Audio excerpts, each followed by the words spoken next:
सुतं देवं कंसचाणूरमर्दनम् देवकी परमानन्दं कृष्णं वन्दे जगद्गुरुम्. श्रीराम.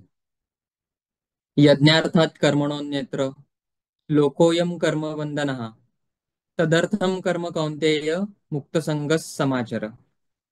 कर्मयोगातला तिसऱ्या अध्यायातला 9वा श्लोक आहे. या श्लोकाच्या अर्थाकडे जाण्याच्या आधी थोडस मागे जाऊन बघूया आपण की मुळात भगवंताला कर्मयोग सांगायची गरज का वाटली आहे. कारण दुसऱ्या अध्यायामध्ये परिपूर्ण ज्ञानाच्या सगळ्या अवस्था भगवान श्रीकृष्णांनी सांगितलेल्या आहेत. त्यामुळे अर्जुनाला असं वाटतं की कर्मापेक्षा जर का ज्ञान श्रेष्ठ आहे तर मग युद्धाच्या घोर कर्मात तू मला का ढकलतो आहेस, अशा प्रश्नाने तिसऱ्या अध्यायाची सुरुवात होते. आणि मग त्याच्यावर विश्लेषण करताना श्रीकृष्ण सांगतात की ज्ञानयोगेन सांख्यानाम कर्मयोगेन योगीनाम. कारण आपल्या जीवनाचा मध्यवर्ती जे ध्येय आहे ते परमात्मा प्राप्ती आहे आणि त्याची अनुभूती घेण्यासाठीच जे प्रयत्न आहेत हे आपल्या जीवनाचं खरं तर उद्दिष्ट असलं पाहिजे. आपल्या सगळ्यांसाठी म्हणजे आपल्या सगळ्या साधकांसाठी कर्ममार्गच आहे.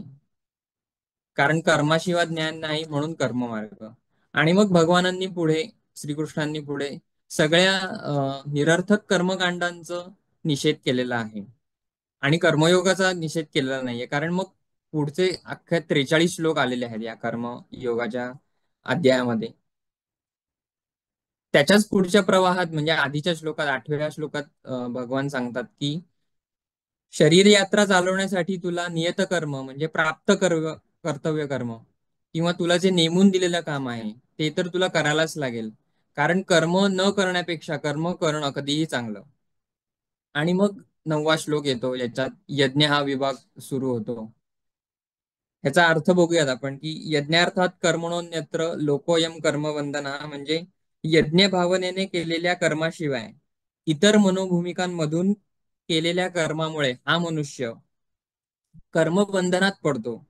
म्हणून हे अर्जुना, यज्ञभूमिकेमधून आसक्तीरहित होऊन कर्माचे सर्वतोपरी आचरण कर.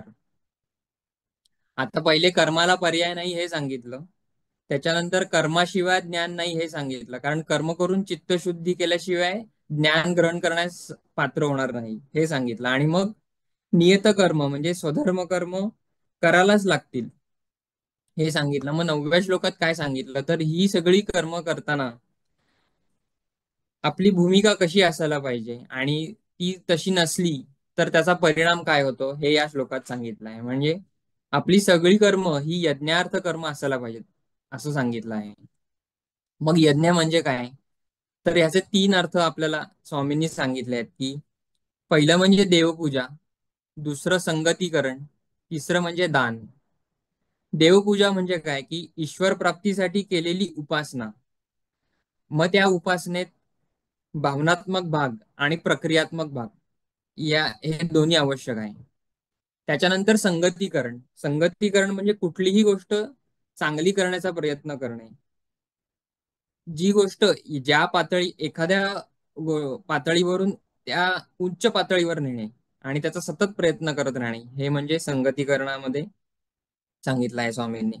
तिसरं म्हणजे दान म्हणजे परोपकार करणे, दुसऱ्याला सहाय्यभूत होणे आणि त्या बदल्यात आपल्याला काहीही मिळणार नाही अशी अपेक्षा ठेवून ते दान केलं पाहिजे, तर ते यज्ञार्थ कर्म होईल असं स्वामींनी सांगितलंय. हे वाचल्यावर एक लक्षात येतं की आपल्याला गीतेनी आपलं आयुष्य किती उच्च पातळीवरून जगायला खरं तर सांगितलेलं आहे.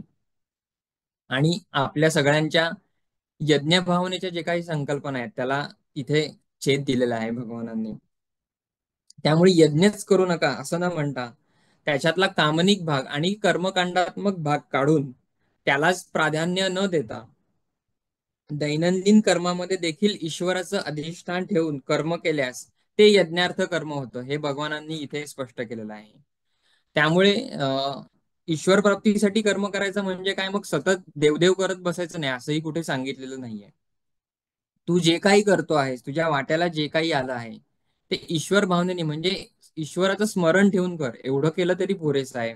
म्हणजे ओढून ताडून करायची काही गरज नाहीये. स्वामींनी आपल्याला मंत्र सांगितलेला आहे की ॲज फार ॲज पॉसिबल. आणि या सगळ्याची सुरुवात आपल्या स्वतःपासून व्हायला पाहिजे, आपल्या कुटुंबापासून व्हायला पाहिजे. कुठलंही डेली रुटीन मधलं डेली बेसिसवरचं जे काही काम आहे ते अधिक चांगल्या प्रकारे करायला पाहिजे.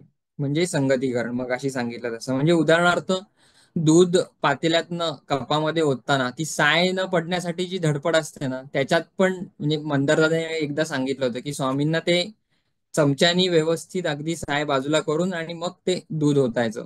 इतकं परफेक्शन यायला पाहिजे. म्हणजे चांगल्या प्रकारे कर ना, दूधच होतंय, छोटस कर्म आहे पण चांगल्या प्रकारे करायला पाहिजे. देवपूजेबद्दल तर बऱ्याच ठिकाणी मजा मजा असते. म्हणजे चांगल्या प्रकारे करता आली पाहिजे देवपूजा पण. म्हणजे जणू साक्षात तिथे देव बसलेले आहेत, बाळकृष्ण तिथे बसलेले आहेत, त्यांना ताम्हणात अलगद घ्यावं, आवाज न करता त्यांना स्नान घालावं. मग गंध पूजा, गंध फुलं जे काय आहे ते अर्पण करावं. आणि मग बघितल्यावर आपल्याला समाधान वाटलं पाहिजे स्वतःला, तर ते यज्ञार्थ कर्म होईल. आणि हे सगळं अगदी सहज करावं. म्हणजे ज्ञानेश्वर महाराजांनी सांगितलेलं आहे की स्वाधिकाराचे नावे जे वाटिया आली स्वभावे, ते आचरे विधी गौरवे शृंगारुनिया. म्हणजे आपल्या वाट्याला जे जे काही कर्म आलेलं आहे ते सहज, विधिवत आणि मुख्यत्वाने शृंगारुनिया. म्हणजे शृंगारुनिया म्हणजे चांगलं, शृंगार करून नाही, शृंगारुनिया म्हणजे चांगल्या पद्धतीने कर. इंग्लिशमध्ये एक वाक्य आहे, म्हणजे स्वामींच्या प्रवचनात मिळालं ते मला, की the greatest lesson of life is not to do what one likes, but to like what one must do. म्हणजे जे काम करतो आहे त्यात आवड निर्माण कर. माझ्या आधीच्या कंपनीत ना, आमचा एक मॅनेजर होता, डिलिव्हरी मॅनेजर. तो येऊन सारखा रोज एक भाषण द्यायचा. तेव्हा असं वाटायचं की काय हा रोज सांगतोय, तेच तेच तेच तेच एकच गोष्ट सांगायचा. म्हणजे तेव्हा गीता काही वाचणार नव्हती आणि त्याच्या बोलण्यात एक वाक्य नेहमी असायचं की take pride in what you do. त्यामुळे हे, आणि हे रोज सांगायचं, त्यामुळे असं वाटायचं काय रोज येऊन तेच सांगतोय. पण आता गीता वाचल्यावर कळते की अरे हे तर बरोबर सांगत होतो तो. त्याच्यानंतर दान जे सांगितलं त्याच्यात इतरांना सहाय्यभूत होणं. म्हणजे त्या सहाय्यभूत होण्यासाठी प्रसंगी आपल्याला एखादा त्याग जरी करावा लागला तरी तो करायचा. म्हणजे दरवेळी आपलं सुख मोडायला पाहिजे असंही काही त्याच्यात नाहीये, पण प्रासंगिक जर आपल्याला त्याग करायला लागला तर त्या दानाचा उपयोग होऊ शकतो. म्हणजे ते यज्ञार्थ कर्म होऊ शकतं, असं भगवानांना इथे सांगायचं आहे. कारण दान देताना जर देणाऱ्याचा अहंकार जर का मध्ये आला तर तो घेणाऱ्याला बाधक ठरू शकतो. म्हणून स्वामींनी सांगितलं होतं की पूर्वी दक्षिणा देताना पण पाण्यात ओलं करून ती दक्षिणा द्यायची. कारण देणाऱ्याचा भाव जर का शुद्ध नसेल तर पाणी जे आहे ना, ते त्या भावनेच्या ओलाव्याचं काम करतं. आणि असं चांगलं कर्म करत करत ते त्याच्यात तू कौशल्य प्राप्त कर. हे खरं तर गीतेला अभिप्रेत आहे. म्हणजे योगा कर्मसु कौशल्यम असं सांगते गीता. त्यामुळे ते यज्ञार्थ कर्म जे आहे ना, ते धर्म्य पण असायला पाहिजे. कारण नाहीतर मग काय, चोरी करायला पण कौशल्यच लागतं. मग काय आता असं आपण म्हणणार नाहीये की वा काय कौशल्याने चोरी केलेली आहे, असं काय म्हणणार नाही आपण. त्यामुळे त्यामुळे जे काही यज्ञार्थ कर्म आहे ते धर्माला धरून असलं पाहिजे. अधर्म कृत्य करून काही ते काय म्हणजे ऍप्लिकेबल होणार नाही योगा कर्मसु कौशल्यमला. धर्म्य कर्माबरोबरच पावित्र्यता पण असली पाहिजे. म्हणजे वाल्याकोळी जेव्हा स्वतःच्या घरच्यांचं पोट भरायचं होतं तेव्हा तो इतरांना मारून तो स्वतःच्या घरातल्यांचं पोट भरवता. त्यामुळे हे काही पवित्र कर्म नाहीये. इतरांना सुख देण्यासाठी किंवा घरातल्यांना पण सुखी ठेवण्यासाठी अधर्म, अनितीने किंवा अपवित्रने वागणं हे गीतेला मान्य नाहीये. त्यामुळे व्यासांनी ह्या ज्या काही सगळ्या धारणा उच्च पातळीवरच्या नमूद केलेल्या आहेत. म्हणजे यज्ञ या शब्दाला त्यांनी एक वेगळीच उंचीवर नेऊन ठेवलेले आहे. आणि ज्ञानेश्वर महाराजांनी ज्ञानेश्वरीमध्ये ते अधिक स्पष्ट केलेलं आहे. कारण व्यासांच्या काळात म्हणजे यज्ञ हे सर्वश्रेष्ठ कर्म आणि त्यातून निर्माण होणाऱ्या कर्मकांडांचं अवडंबर माजलेलं होतं. आणि कोणत्या कामनेसाठी कुठला यज्ञ करायचा आणि याचं ज्याला ज्ञान तो ज्ञानी आहे, हे असं सर्व श्रुत होतं तेव्हा त्या ठिकाणी. आणि त्यालाच ज्ञान समजलं जायचं. पण मग त्यांना डायरेक्ट विरोध न करता यज्ञार्थ कर्म अशी रचना करून त्याला एक वेगळीच ग्रेस व्यासांनी दिलेली आहे. आणि ज्ञानेश्वर महाराजांनी पण स्वधर्म जो बापा तोची नित्य यज्ञ जाणपा म्हणून वर्तता तेथ पापा संचारू नाही. यज्ञार्थ कर्माचं अनुष्ठान म्हणजे स्वधर्म कर्माचं हे नित्य व्हायला पाहिजे. कधीतरी केलं असं असं करून चालणार नाही. कारण ईश्वर प्राप्ती ही काय फक्त यज्ञकुंड पेटवून त्याच्यात हवन करून मंत्रोच्चार करून होणार नाहीये. म्हणजे मंत्रोच्चाराचा एक वेळ ईश्वर प्राप्तीच्या ओढीसाठी ओढ वाढण्यासाठी उपयोग होऊ शकतो, पण तेवढंच करून काही ईश्वर प्राप्ती होणार नाही. उलट यातलं काहीच न करता जी जी जी स्वधर्म कर्म म्हणजे आपल्या वाटेला जे आलं आहे ते नीट लक्ष देऊन केलं तर तो नित्य यज्ञ होईल असं ज्ञानेश्वर महाराज सांगतायत. आणि मग अन्यत्र कर्म म्हणजे अन्य भूमिकेतून केलेलं कर्म. जे यज्ञार्थ कर्म नाही ते अन्यत्र कर्म. म्हणजे ईश्वराचं अधिष्ठान न ठेवून केलेलं कर्म म्हणजे अन्यत्र कर्म. म्हणजे मगाशी सांगितलं तसं की देवपूजेचं कर्म चांगली केली आहे पूजा, पण कोणीतरी आपल्याला चांगलं म्हणावं किंवा आपलं कौतुक करावं या भावनेने जर का पूजा केलेली असेल, मग देवभाव असो की नसो, असा भाव जर का मनात ठेवून पूजा केली असेल तर मग झालं यज्ञार्थ कर्म नाही होणार, ते ते अन्यत्र कर्म. म्हणजे आपल्या संस्कृतीत खऱ्या तर बऱ्याच धारणा छान छान सांगितलेल्या आहेत. म्हणजे डेली बेसिसवरचं जे जेवतो ना आपण दोन्ही वेळेला, त्याच्या पूर्वी एक श्लोक सांगितलेला आहे की उदरभरण वदनी कवल घेता नाम घ्या श्रीहरीचे, सहज हवन होते नाम घेता फुकाचे, जीवन करी जीवित्वा अन्न हे पूर्ण ब्रह्म, उदरवर्ण नोहे जाणीजे यज्ञकर्म. उदरवर्ण नोहे हे पहिले आलेले आणि यज्ञकर्म नंतर आलेले. म्हणजे हे लक्षात घेतलं पाहिजे की जेवताना जेवायला बसायच्या आधी ईश्वराचं नाव घे ना, देवाचं नाव घे. आणि उदरवर्ण नोहे म्हणजे नुसतं पोट भरायचंय म्हणून 2-2 तासांनी खायचं खातच सुटायचं, म्हणजे जिभेचे चोचले कशाला करत बसायचे. जेवढं आवश्यक आहे तेवढं जरूर खावं, कारण ते शेवटी यज्ञकर्म आहे. पण हे आपण फॉलो करायला पाहिजे. आणि अन्य उद्देशाने झाल्यामुळे ते यज्ञार्थ कर्म होत नाही असं गीतेला इथे सांगायचं आहे.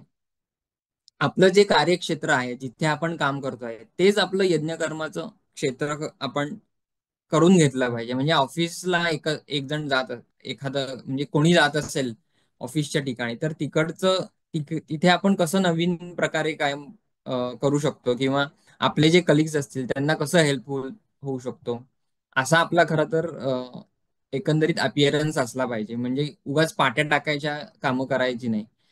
कारण काय कसंही काम केलं तरी महिन्याच्या शेवटी पगार तर हा मिळणारच आहे. आणि मग कसं तरी केलं काम आणि घेतला पगार असं नाही, मग हे अन्यत्र कर्म. म्हणजे पगार झाला की आनंद मिळतो. म्हणजे आनंद हा आपला स्वाभाविक स्वभाव आहे की आनंद तर सगळ्या पातळीवरचा घ्यायलाच पाहिजे, त्याचा उपभोग आनंदाचा घेतलाच पाहिजे, त्याच्यात काही दुमत नाहीये की आणि गैर पण नाहीये त्याच्यात काही.